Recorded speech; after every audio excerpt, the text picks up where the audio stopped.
The rain was relentless that afternoon, as though the city itself had decided to mourn along with her. Georgia sat in the sterile lobby of the family court building, her fingers twisting the strap of her handbag until the leather squeaked. Around her, people came and went, couples who no longer looked at each other, tired parents with folders of custody papers, lawyers with eyes sharp as razors. She felt like she was sinking. 10 years of marriage, and this was where it ended. In the blur of legal documents and signatures that reduced a life together into property lists and bank balances. The sound of her husband's voice still echoed in her mind, sharp words from arguments that had piled up like broken glass over the years. She squeezed her eyes shut. Don't cry here. Not here. Her head snapped up at the sound of her name. Standing before her was a woman in a tailored navy suit, umbrella folded neatly under her arm. She had a presence that cut through the chaos. Calm, steady, grounded. Her chestnut brown hair was pinned back, but a few strands curled rebelliously at her jawline. Eyes sharp, but kind. I'm Abigail Carter, the woman said, extending a hand. But most people call me Abby. I'll be representing you. Georgia rose on unsteady legs, slipping her hand into Abby's. It was warm, firm, not just a handshake, but an anchor. Hi, Georgia murmured, her voice almost lost in the thunder outside. Abby studied her for a moment, not unkindly. Rough morning. That obvious? Georgia tried to smile, but it wavered. Only to someone who's seen this 100 times before, Abby replied gently. Come on. Let's get you out of this lobby. In Abby's office, the world seemed quieter. The walls were lined with books and a few tasteful paintings of city skylines. A pot of lavender sat on the windowsill, its soft scent calming against the sharp smell of rain-soaked concrete. Georgia sank into a chair while Abby laid a neat folder on the desk. First things first, Abby said, sitting opposite her. You don't have to carry all of this alone. That's what I'm here for. For the first time all day, Georgia exhaled, not in defeat, but in relief. The consultation began like any other. Abby asked questions, her voice calm and professional, taking careful notes as Georgia spoke. But soon, the conversation drifted beyond facts and dates. Why does it feel like I failed? Georgia whispered at one point, her eyes fixed on the floor. Abby's pen paused mid-sentence. She leaned back slightly, considering her. Because no one prepares us for endings, she said softly. We're told how to begin, weddings, vows, promises. But no one teaches us how to let go. It doesn't mean you failed, Georgia. It just means you're human. Something in Georgia's chest cracked open at those words. She hadn't cried in weeks. She thought the tears had dried up. But now, sitting across from this steady, composed lawyer, she felt her throat tighten. Abby noticed. Without a word, she slid a box of tissues across the desk. Georgia let out a shaky laugh as she dabbed at her eyes. Sorry. I'm usually stronger than this. No need to apologize, Abby said gently. You don't have to be strong every second. Not here. For a long moment, their eyes held. Georgia felt something unfamiliar stir inside her chest. It wasn't love, not yet. But it was a spark, a flicker of trust. The rain eased into a drizzle by the time Abby walked Georgia through the paperwork. Take this one step at a time, Abby advised as she gathered the papers. Don't overwhelm yourself thinking too far ahead. We'll get through this. We? Georgia asked, surprised at the choice of words. Abby smiled faintly. Yes, we. You hired me, remember? Georgia managed a smile too, the first genuine one she'd felt in weeks. As she stood to leave, she hesitated at the doorway. Thank you, Abby. Really. Today would have broken me if I hadn't met you. Abby's expression softened. It's my job to hold people up until they can stand again. And Georgia, you will stand again. Stronger than before. The words lingered with her long after she stepped back into the damp city air. That night, Georgia sat alone in her apartment, staring at the bare walls. She had taken only the essentials when she left the house she once shared with her husband. The silence was heavy, filled with ghosts of laughter and arguments that no longer belonged to her. She made tea, though she barely tasted it. Instead, her thoughts kept circling back to Abby, her calm voice, her reassuring presence, the way she had said we. Georgia caught herself smiling faintly into her mug. It startled her. She hadn't smiled like that in months. The next morning, she found herself replaying the moment Abby handed her the tissues. The kindness in her eyes. The unspoken message that she wasn't alone. It was an attraction, not exactly. Not yet. But it was the first time Georgia had felt seen in a long, long time. And it was enough to keep her going. The courthouse air was heavy again, though the sky outside had finally cleared. Georgia sat on a wooden bench in the hallway, clutching the slim folder Abby had given her. Today was supposed to be procedural, nothing dramatic, just more paperwork.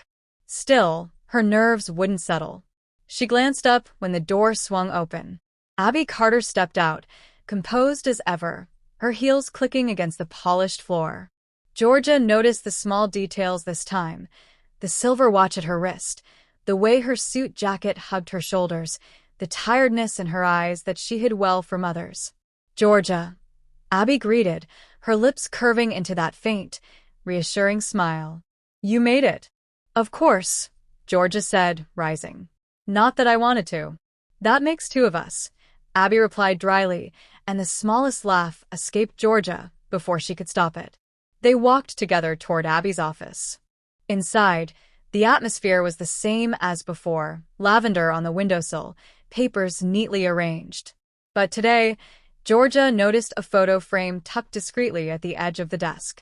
It showed Abby standing on a hiking trail, sunlight breaking behind her, hair wind-tossed, smile wide. For some reason, the sight made Georgia's chest tighten. "You hike?" she asked, nodding toward the photo. Abby followed her gaze. "When I can. It clears my head." She hesitated, then added, "This job takes a lot out of you. If I don't find ways to breathe, I forget who I am outside of these walls." Georgia studied her, surprised at the honesty. Abby didn't seem like the type to share personal details easily. "Do you forget often?" she asked softly. A faint smirk tugged at Abby's lips, but it didn't quite reach her eyes. "More often than I'd like." For a moment, silence hung between them. Not uncomfortable, but heavy, like an unspoken truth had just brushed the surface. The meeting began, filled with terms Georgia only half understood. But Abby explained patiently, never condescending, always making sure Georgia felt in control. At one point, Georgia admitted, "I feel like my whole life is just rubble. I don't even know who I am anymore." Abby leaned forward, resting her forearms lightly on the desk. "Then we'll rebuild, brick by brick. You don't have to know who you are yet. You just have to give yourself permission to find out." The word struck something deep inside Georgia. She wanted to cry again, but this time she held it back, clinging instead to the quiet strength in Abby's tone. Later, as they left the office, Georgia paused at the elevator. "Abby," she said suddenly, "do you ever regret it? Helping people through this? Seeing so much sadness all the time?" Abby tilted her head, considering. "Sometimes. But then I remember, every ending is also a beginning. I get to witness both. That makes it worth it." Georgia's throat tightened. She wanted to tell Abby how much those words meant, how they made her feel less like a failure and more like someone standing at the edge of something new. But instead, she only whispered, "I'm glad you're the one helping me." Abby's expression softened, the edges of her professional mask slipping for just a second. "And I'm glad you're letting me." The elevator doors slid open. Georgia stepped inside, and for a fleeting moment, as the doors closed, she wished she could stay longer. That night, Georgia curled up on her couch, her phone in hand. She scrolled through old photos, vacations, dinners, anniversaries with her ex-husband. Each one felt like a stranger's life. Then she thought of Abby. The photo of her hiking, sunlight in her hair. The calm in her voice. The way she had said, "We'll rebuild." Georgia didn't know what it was, but something inside her felt alive again. And for the first time in months, She drifted into sleep without the weight of sorrow pressing down on her chest. The next morning brought another meeting. Abby was already waiting when Georgia arrived, a cup of coffee steaming on her desk. "I wasn't sure how you'd take it," Abby said, sliding it toward her. "So I guessed." Georgia blinked. "You got me coffee? Well, you've had a rough week." Abby's smile was small but genuine. "And everyone deserves one small kindness in the morning." Georgia stared at the cup, warmth blooming in her chest. It wasn't about the coffee. It was about being seen.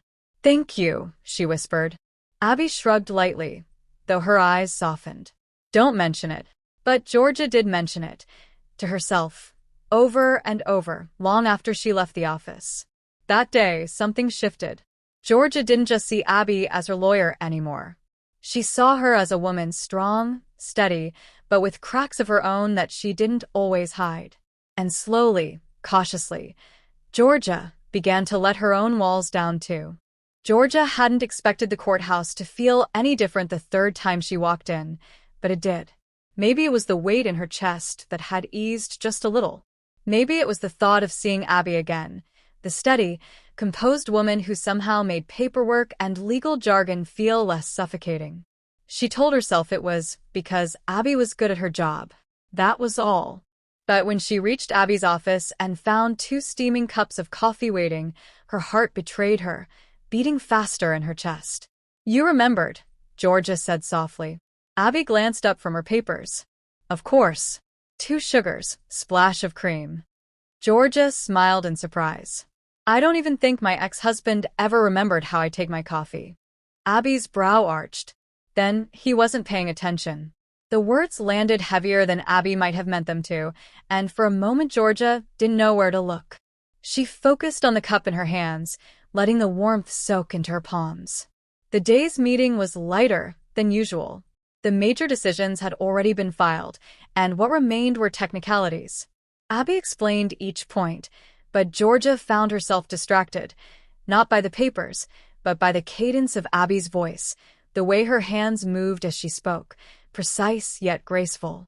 At one point, Georgia laughed unexpectedly. Abby had made an offhand remark about the judge's habit of adjusting his glasses, so often it looked like a nervous tic. Georgia's laughter spilled out, bright and unrestrained, and even she was startled by it. "Oh God, I haven't laughed like that in months," she admitted. Abby's eyes softened. "Good. You should laugh more. It suits you." The compliment hung between them, warm and disarming.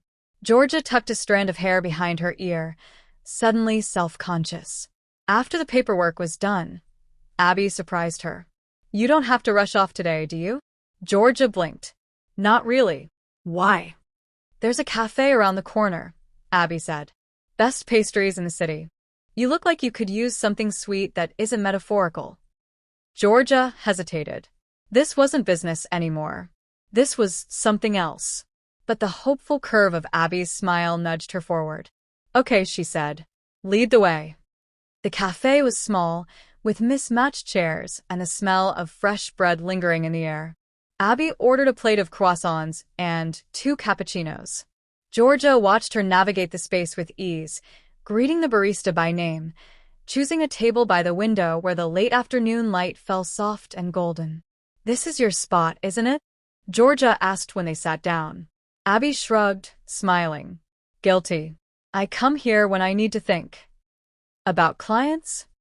Sometimes. About life, too." Georgia studied her across the table. The lawyer's sharp exterior had softened here, away from the office. She looked younger, freer. They tore into the croissants, flakes scattering across napkins, and for the first time, Georgia felt like she wasn't the woman who had just lost everything. She was simply herself, laughing, eating, sharing a table with someone who made the world feel lighter. "Can I ask you something?" Georgia said after a while, her voice quieter now. Abby nodded. "Why did you choose family law? It can't be easy watching marriages end all the time." Abby leaned back, considering. "It isn't easy. But I didn't want to be the kind of lawyer who only fought for money. I wanted to help people rebuild, even if it starts with endings." Georgia absorbed that in silence. Then, softly, she said, "That's beautiful. And rare." Abby's lips curved into a faint smile, but her gaze held Georgia's for a moment too long. The cafe around them buzzed with chatter, but it felt like they were in a quiet bubble of their own. Georgia looked away first, heart racing. They walked back together as the evening settled in, city lights flickering on. At the courthouse steps, Georgia stopped. "Thank you," she said, her voice thick with sincerity. "For today. For everything." Abby inclined her head. "You don't owe me thanks. I like seeing you smile again." Georgia's breath caught. She wanted to say more, but the words stuck in her throat. Instead, she let their eyes linger in the twilight for one fragile second longer before stepping back. "Good night, Abby." "Good night, Georgia." That night, Georgia replayed the cafe scene in her head. The way Abby's laugh had sounded over coffee. The way her eyes had softened when she talked about rebuilding lives. Georgia pressed a hand to her chest, confused but certain of one thing.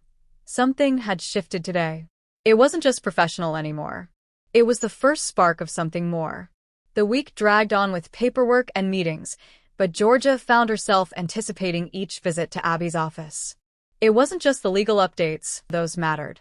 It was the way Abby's steady presence made her feel less like she was drowning and more like she was learning how to swim again. But this time, when Georgia walked in, Abby closed her folder and didn't reach for a pen. "No law talk today," she announced, surprising Georgia. Georgia blinked. "What do you mean? Don't we have? We've done enough for now," Abby interrupted gently. "What you need is air. A change of scenery. Come with me." Georgia hesitated, clutching the strap of her bag. "I don't know." Abby's smile was reassuring but firm. "Trust me. You've been living in paperwork and silence too long. Just a few hours. No obligations." Georgia swallowed, then nodded. Something in Abby's voice always made it easy to say yes. They ended up at the city park, a vast stretch of green threaded with winding paths and dotted with tall oaks. The late spring sun was warm but not overwhelming, and children laughed in the distance while joggers passed by. "Better than court walls, isn't it?" Abby asked as they strolled along a shaded path. Georgia inhaled deeply, surprised by the rush of fresh air filling her lungs. "You might be onto something."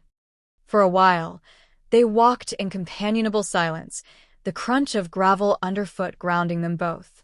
Georgia noticed the way Abby carried herself even here, shoulders back, steps sure, but with a softness that wasn't there in the courtroom. "You come here often?" Georgia asked. "Whenever I need to reset," Abby replied. "It reminds me that life goes on. No matter what cases I'm handling, the world keeps moving." Georgia looked around. The families picnicking, the couple walking a dog, the teenager sketching on a bench, and for the first time in months, she didn't feel like the world had stopped just because her marriage had ended. They paused by a pond where ducks floated lazily across the surface. Abby bought them ice creams from a nearby vendor, handing Georgia a cone without asking what flavor she wanted.